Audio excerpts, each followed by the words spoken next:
Marvel might be onto something with this whole spreading their movies out thing.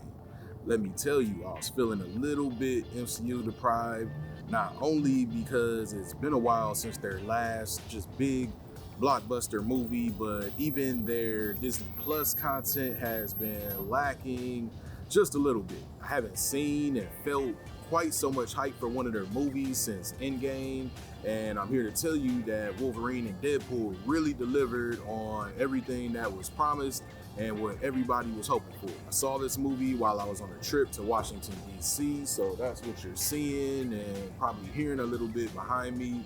I saw it at the Alamo Draft House on Bryant Street, but more on that later. As for the movie itself, just as you would expect from a Deadpool movie, it was just wall-to-wall laughs and quippiness, plenty of innuendo and dick jokes and butt slaps. It's exactly what you would expect from Ryan Reynolds and from the Deadpool franchise. They got away with quite a bit given that they are now under the Disney and MCU banner. There are a lot of really cool cameos that added to the fun.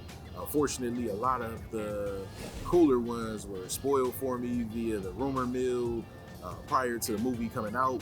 I'm finding that the rumors, even a year ahead of the movie, are becoming more and more accurate and indicative of what you would see in the movie. Despite that, I still enjoyed seeing them, and each act of the movie had its own notable set of cameos. And then for the most part, they each had a valid reason for being there outside of fan service, so keep your eyes peeled and let me know which ones you spotted. I think I want to do a separate video talking about them, so keep an eye out for that too. But the movie isn't all laughs. It had a lot of heart and emotional beats for both Wolverine and for Deadpool. Both characters had plenty to fight for, especially everything you see going on with Wolverine.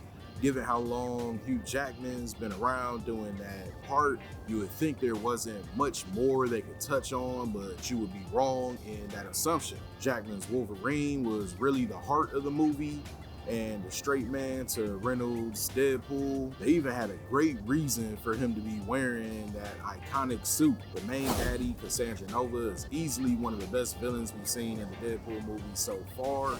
After an initial show of strength, we see how powerful she really is, and she's pretty intimidating for the entire rest of the movie. She's a telepath like Professor X, but she definitely uses her powers a lot different than he does, and the special effects where we get to see her doing her thing are really cool. The action here was really top-notch too, and all the moves and things we see Deadpool and Wolverine doing look like they're ripped right from the comic books.